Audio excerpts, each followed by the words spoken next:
ini bos kami dah beli. Dia tak kasih buat aktiviti kat sini tau. Apa pun tak nak. Cik. Cepat! Sekarang ni tempat bisnes aku. Bukan tempat untuk kamu semua main-main. Faham? Aku dengar nama orang tak ada dokumen yang lengkap. Tak tahu datang dari mana. Kalau mau belajar, kamu pergi cari tempat lain. Diamlah. Jangan buat bising. Customer aku sudah komplain. Saya faham Cikgu Siti. Tapi budak ni tak ada sijil lahir, tak ada dokumen. Tak bagi budak-budak ni pergi sekolah kan? Tak apa. Biar aku je yang dekatkan sekolah dengan diorang. Boleh tak saya tukar apple ni dengan buku tu? Yang ni? Boleh je. Nah.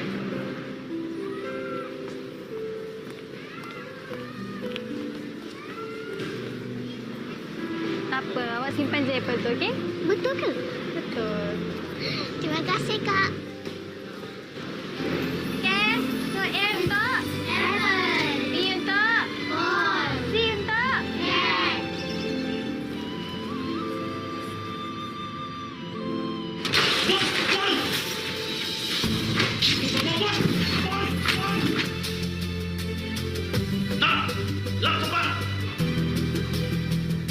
Walaupun dia tak ada dokumen, Cik, dia tetap ada masa depan. Peraturan tetap peraturan. Kalau dah tak ada jalan lain, Cik, memang masa depan budak-budak ni tertutup selamanya, Cik.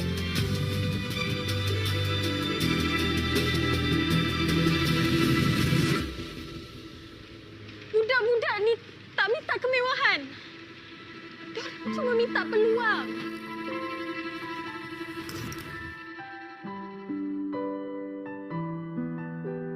Kalau maksud sebenar raya adalah untuk buka pintu dan hati,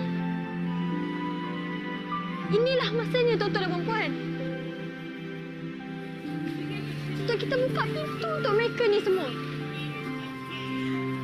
Bos, stok kita terbakar sebab ada orang buang rokok. Kita kena cari tempat lain. Mr. Lim, saya nak jumpa awak ke rumah terbuka hari raya nanti. Bukankah itu maksud sebenar raya? Pergi! Pergi!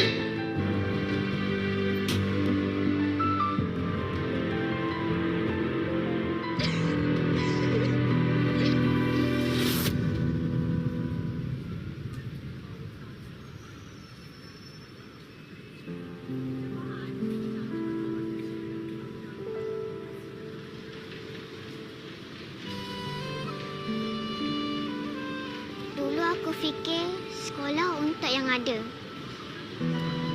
Cikgu ajar ilmu untuk semua. Walau datang tanpa nama, di sini kami semua diterima.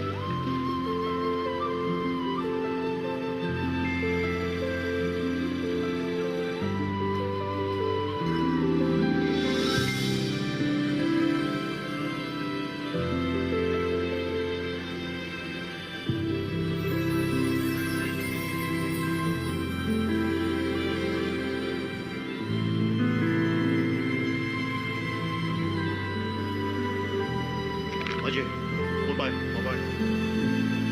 Tempat ini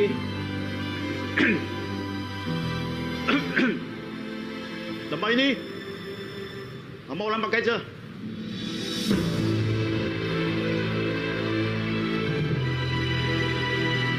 Tapi jangan bising sangat.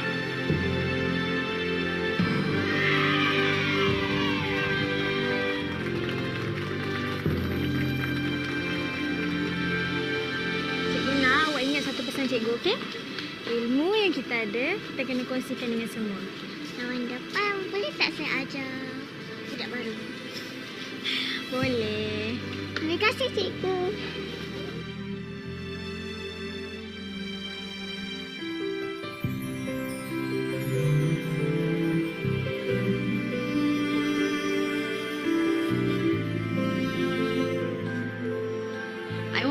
my kids in Chocolate to become the future leader. They can be proud of themselves telling that I'm the street children that came out from Buku Jalan Chocolate.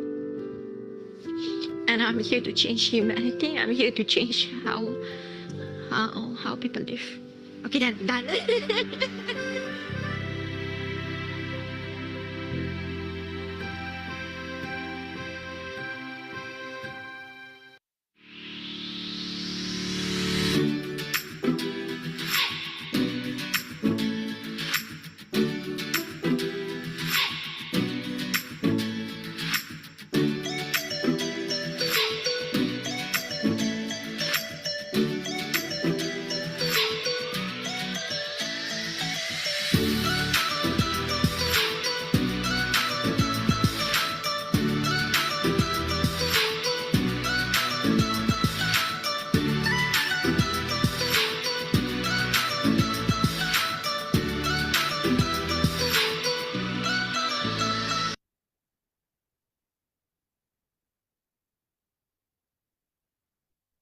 All right. Morning, everyone. Welcome back to our morning kappa at 8. Looking at the market, after the news have reported that Trump is going to considering to pull out from Iran in 2 to 3 weeks' time, we can see that the sentiment has become a risk on again. We can see that the Hang Seng index have staged a very strong rebound yesterday, but overall technical setup remains bearish so far, with the stop loss point at 600 point level. Now, as of yesterday, you can see that most of the Hang Seng stock have moved higher, but there's two particular counter I just want to highlight to you. Now, firstly is the this Xiaomi 1810. Now, although the broad market have staged a very strong rebound, but we do see that the Xiaomi didn't follow the broad-based market rebound. Secondly, is BYD after their result announced their quarter results last Friday.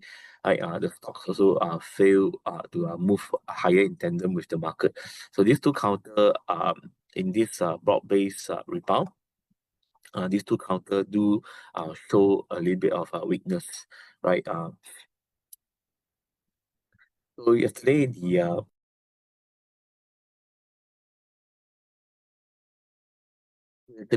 Trump has mentioned in his tweet, in his Truth Media posting that he has mentioned that the Iran president have begged or asked for the ceasefire.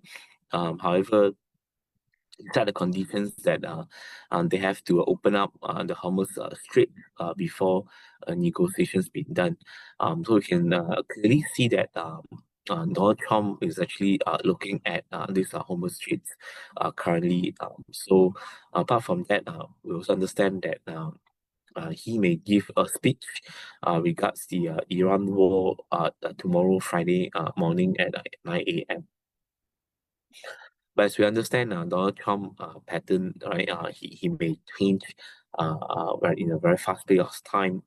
From now until tomorrow, we still have 24 hours. Let's see how the market react to that.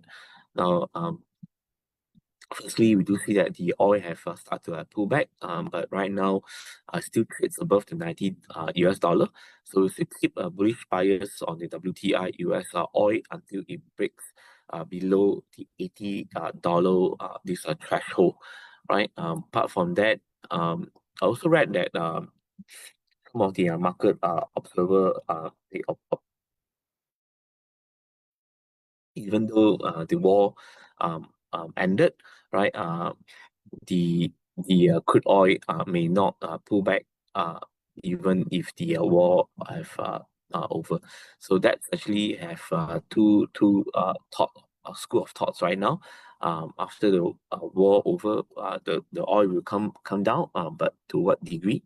Is it going to below 70, or it's going to continue to hover around at 90 or 80, right?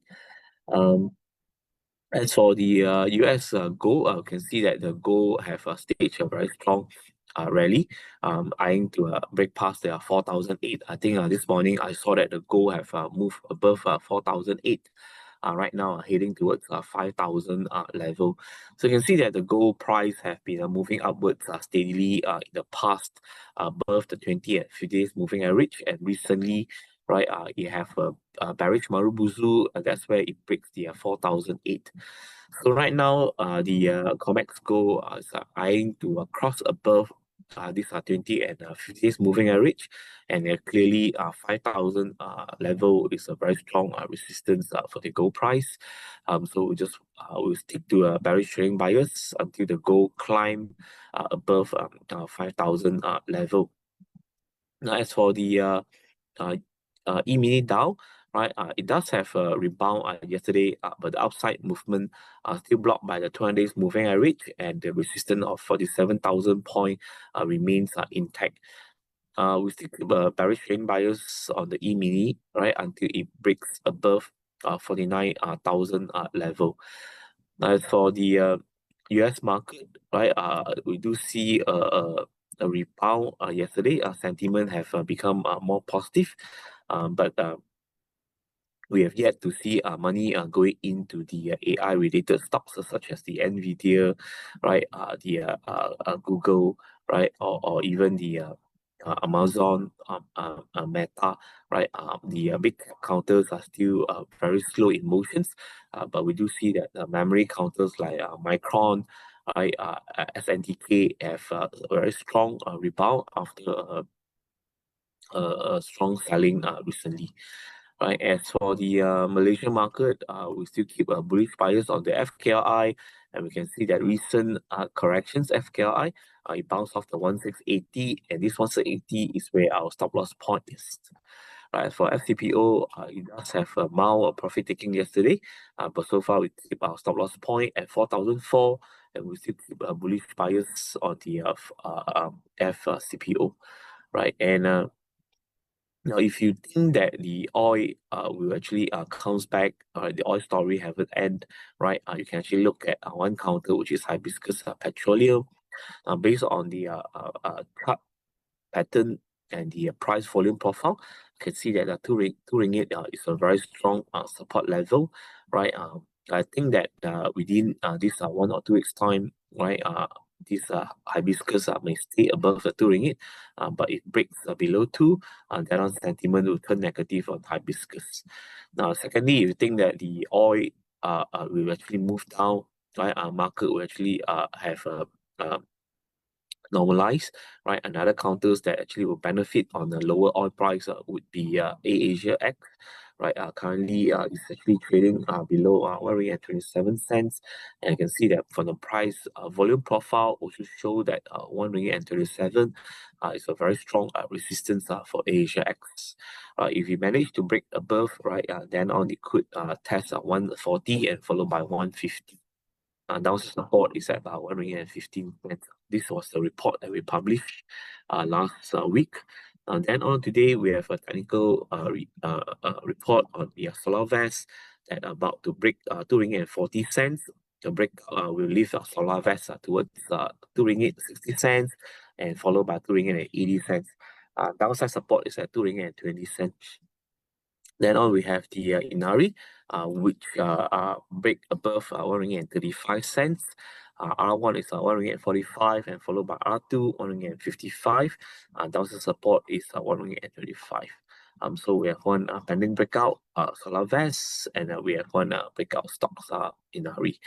So I'll stop here and pass on to the next presenter. Thank you.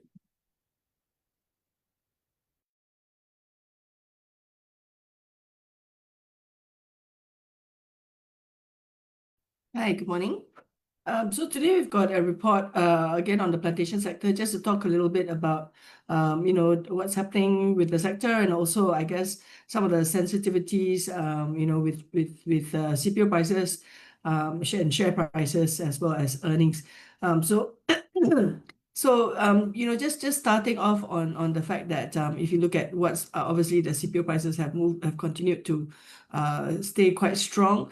And what we have seen is that, CPO prices have risen by about 19% since the start of the war. And year-to-date average is now around about 4,188 ringgit per ton.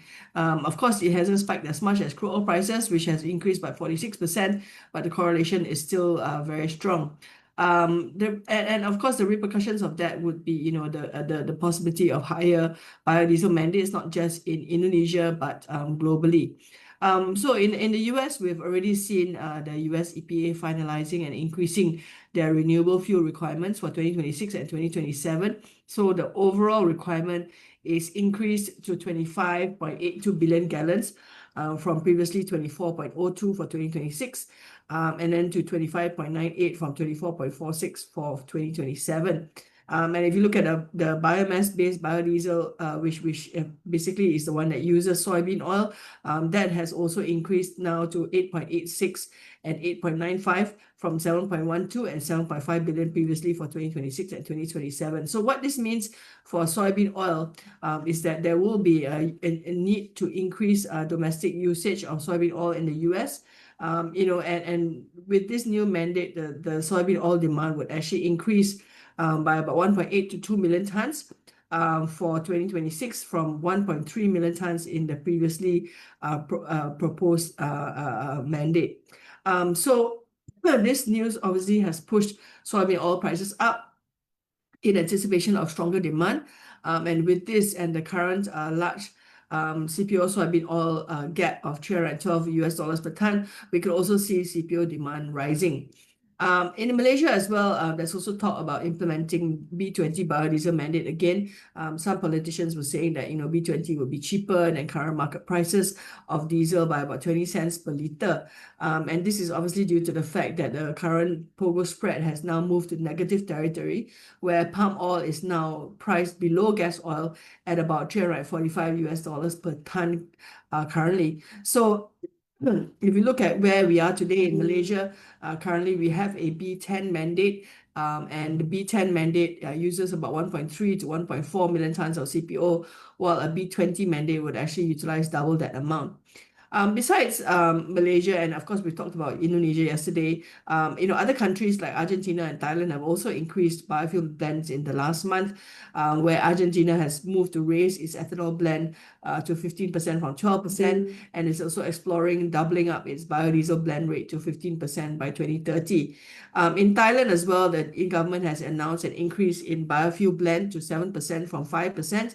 And they're also accelerating the expansion of B20 biodiesel distribution points across the country.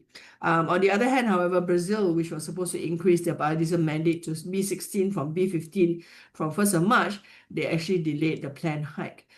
So this report, we've also done a sensitivity on earnings and target prices of stocks under our coverage based on various CPO price assumptions.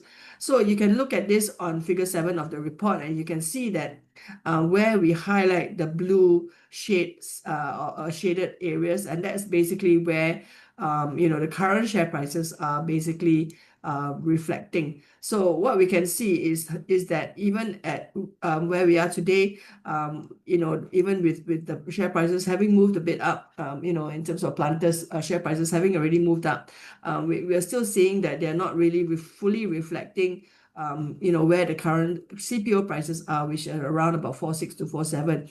In fact, they are mostly still reflecting CPO prices of below 4,400 ringgit and below. So which means that there is still upside here, assuming that prices do remain relatively stable at these sort of levels, or even if it comes down a little bit, there's still opportunities for the sector in terms of share price movements. So with that, we are maintaining our tactically positive trading stance on the sector. We do, however, warn of geopolitical risks and the fact that it does cause extreme commodity price volatility. So we will be watching out for the announcement, today at 9 o'clock. And then we also would be looking out for other catalysts, which would include El Nino, as well as the China-US tariff talks conclusion. So with that, we are keeping to our top picks, which would be leaning more towards the Malaysian-centric companies as well as the purer play companies. In Malaysia, we still continue to like Johor Plant, Sarawak Oil Palms, IOI Corp, and STK3. So thank you, and let me pass on to the next speaker, Adam. Thank you. Okay, thank you, Leng. So good morning, everyone. We have a construction sector update. Understand further, what if the impact from the Middle East tensions were to prolong. So just for context, basic material prices such as cement and ready-mix concrete already saw some upward pressures in the later part of 2025 due to the weight restrictions on heavy vehicles, which were imposed by the Road Transport Department. And so the point that we would like to highlight here is that, given that there is external pressures coming from the Middle East, this could definitely lead to potentially higher basic material prices. And for example, if you look at diesel, for example, diesel pump price, I think it's already 100% higher year to date. And looking at industrial diesel prices that contractors use to operate their machineries like piling rigs and also cranes, that has already increased by more than 100%. So there's likely, of course, going to be some knock-on effects to the basic materials such as cement and ready-mix concrete, but not so much on steel, because steel actually has been seeing relatively muted price trends, given that I think the input price to produce steel, which is coking coal, has been relatively muted despite the current geopolitical outlook. So previously we have highlighted that every 10% increase in cement, diesel, ready-mix cost would reduce net margins of contractors by about 0.3 to 0.5 percentage points. But if this particular conflict from the Middle East were to prolong, say for example, to 6 months or more, definitely the impact would be, of course, more profound, to the point where net margins could be lower by 3 percentage points or more. So in this situation, how contractors can mitigate it is, some contractors have actually decided to have a higher steel composition compared to cement or concrete composition when they are building, high-rise buildings, for example. And contractors may also try to negotiate for cost-plus type of contracts, which are relatively less riskier compared to fixed lump sum contracts. And we also gathered from certain contractors that they have started stockpiling certain basic materials such as bagged cement, which could last them up until May or June. So all in, today, like what my colleague Leng said, Trump is going to is going to address something on Iran later at 9 a.m. today. So that could likely set the tone moving forward, be it if it's a further escalation or a de-escalation. So thank you, everyone. I'll pass on the floor to the next speaker. Thank you.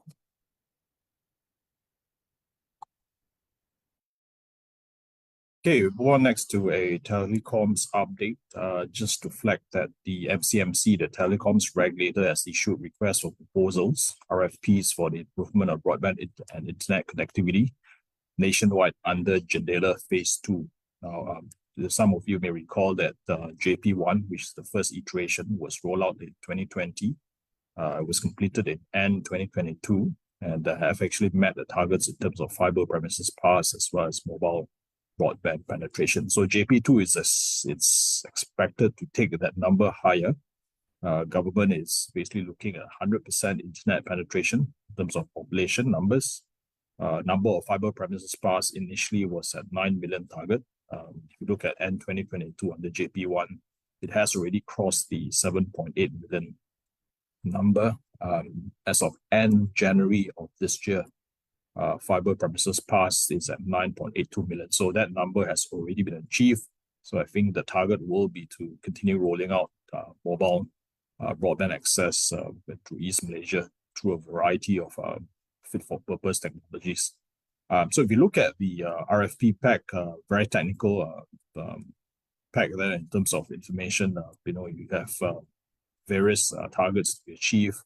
The bidders would need to actually beat technical and financial proposals. And I think one of the key areas to look at is basically, the use of fit-for-purpose technologies. Aside from traditional towers, I think the focus will also be on new solutions. Broadband wireless access is actually one, using Wi-Fi connectivity. For the first time, they'll be actually creating a neutral host platform, which basically allows mobile data plans to be connected directly, across the telcos on Wi-Fi networks. I think this would be particularly helpful in areas in East Malaysia where there's a lot of challenges assessing sites in remote areas. Now, in terms of the bids in particular, I think this time round, batch 1, it's basically 1,000 sites. If you recall, under budget 2026, the government has allocated about 780 million for this. The addressable size in terms of footprint here is about 2,007. So the next 1,700 sites will come by way of a new RFP potentially in the second half of this year. Very quickly, in terms of the 1,000 sites under batch 1, 64% of this is for broadband wireless access. Traditional sites, meaning the telco towers, rooftop sites, so including small cells, make up the rest. East Malaysia, obviously, big beneficiary here. 69% of the site locations are here at Sabah and Sarawak. So if we look at the regulator, a couple of stricter conditions have also been imposed with regards to rollout. There is a progress tracker involved, and the CEOs of the bidders, the winning bidders, would have to vouch for the handover of the sites as well as sites going live through various milestones. In terms of the submission deadline, it's actually 3rd of June, so it's a fairly close timeline. Registration of interest is by end of the week, so we expect letters of awards to be issued sometime in August or September of 2026, and obviously rollout will commence shortly thereafter. Telcos overall, I think if you look at the beneficiaries, pretty much everyone will benefit from this, whether it's TM or likes of MNOs, Celcom, Maxis, and all, U Mobile. TM, obviously a key beneficiary of improved fiber connectivity. They do have that wholesale fiberization contracts with DNB, which is the first access provider, and obviously U Mobile is the second access provider for 5G. They have actually accelerated the rollout for 5G, and COPA coverage is already at 80%. They have a target of meeting more than 90% in another year's time, which is sometime in 2027. Other key winners include tower posts and tower infra providers. They are the likes of E.co, people like OCK Group, Reach 10 Holdings. Reach 10 particularly is quite significant in Sarawak in terms of the rollout. They were previously involved in JP1 in terms of the broadband wireless access solutions. They're also one of the distributors of Starlink solution over in Sarawak, and they've actually rolled it out for the Ministry of Education across quite a number of schools in Sarawak. So I think they will definitely benefit from the release of JP2. So overall, fairly positive in terms of the rollout. This is something that has been expected for a while now. JP1 concluded sometime in end 2022. So JP2 was to have commenced in 2023, but it was delayed due to a lot of issues with JP1, and obviously the government has overhauled the whole process. So yeah, very timely in terms of the execution. We should actually see the MNOs getting new contracts, and tower side operators seeing new stronger contracting works in terms of order books going forward. So we're maintaining our neutral call in terms of the sector view. Our top pick still within a fixed segment. We like telecommunication. Okay, I'll stop here and pass you on to the next speaker. Thank you. Thank you, Jeffrey. Morning, everyone. I'm Vanessa. I'll just do a quick update on some of the active warrants the past week. Okay, so as we have actually issued some medical warrants last Friday, we actually saw high demand, which it's popularly being traded on Bursa Malaysia. All right, so besides from that, we actually noticed there are a few more other counters that are actually garnered some of the interest from the public as well. All right, so maybe I'll just focus on more on Sunmet call warrants. So Sunmet CC and Sunmet CD actually has dropped from its listing price. It was around like 24 cents and about 28 cents. All right, so now it has actually they are traded at about 17.5 cents and 18.5 cents for CC and CD. So at this moment, as the market share price has moved down lower, so which means that it's actually closer to Sunmet CD's exercise price of 1.85 ringgit.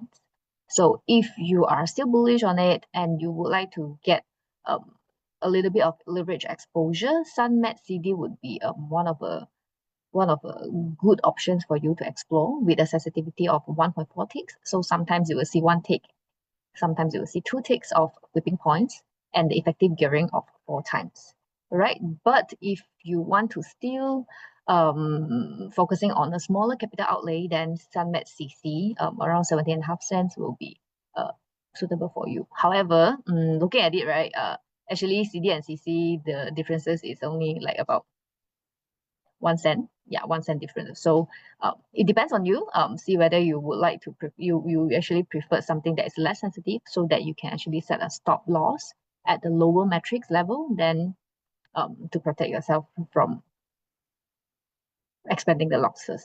Right. So besides from that, yesterday, so some of these names, right, it's actually from the net selling warrants instead of top traded, because net selling warrants means that how much we are selling to the investors and they are holding it overnight.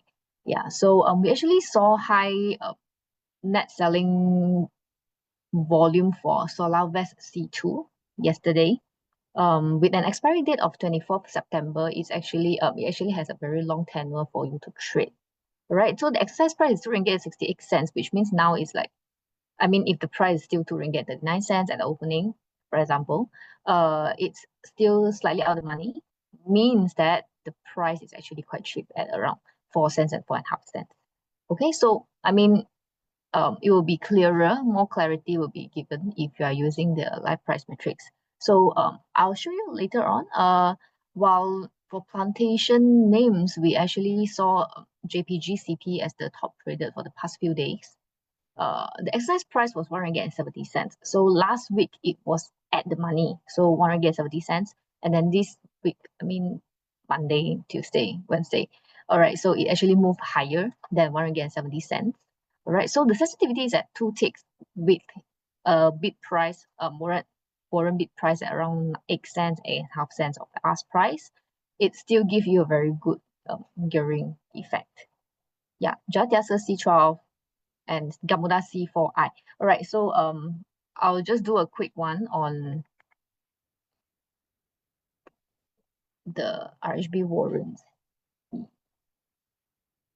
Yeah, so this is the warrant matrix that I use to compare. So SolarVest C2 and SolarVest CX is the existing SolarVest call warrants, but you don't have to consider SolarVest CX at all, because it's not tradable anymore. While C2 will be making more sense. So yesterday we actually net selling on Solarvest C2 at the price of around 4.5 cents. Some actually able to get it like cheaper, about 3.5 and 4 cents. Yeah, so you use this price metric to compare. While JPGCP, as previously it has been traded actively, so it's only 2 ticks and sometimes 3 ticks of sensitivity. So imagine you are using 8.5 cents of cost, and then you can actually make 1 tick from this after 2 ticks move in JPGCP. But of course, if you're buying in the market, then you'll be buying at 9 cents, and then you'll be selling at 9.5 cents. It's still about 4 ticks of sensitivity. Yeah. So Sunmet CC and Sunmet CD is the one that I would like to compare, right? So CD will still be more in terms of absolute price, it will still be more expensive, higher than Sunmet CC. But if you're looking at the sensitivity, then you will notice that Sunmet CD will actually give you a better sensitivity, which means move very fast. So imagine 1% move in Sunmet Medical shares will actually bring you better percentage gain in Sunmet CD. Yes, so this is how you make a choice. But last but not least, I'll just emphasize more. I will just talk about Gamuda C4I. We actually saw a lot of people buying Gamuda C4I yesterday. Definitely they are bullish. That's why they invest in call warrants. But the sensitivity, I would say, is at 12 ticks lah. So very, very likely they are buying it, and they have a bullish view that is for a longer term, and they have a view that Gamuda is going to move beyond the cost. Like for example, if the investor is buying at 2 cents, then definitely they are aiming for about 3 cents of TP. Yeah, so this is the movement. All right, so that's all from me and from us today. If you have any more questions, do feel free to call our hotline, RHB Warrant team, at this number 0392002185. So if you have any questions regarding any of the warrants, then you can just call this number and then we'll be attend to you. All right, so thank you so much, everyone. Thanks for dialing in. RHB Morning Cup at 8. We'll see you tomorrow at the same time, and happy trading. Thank you.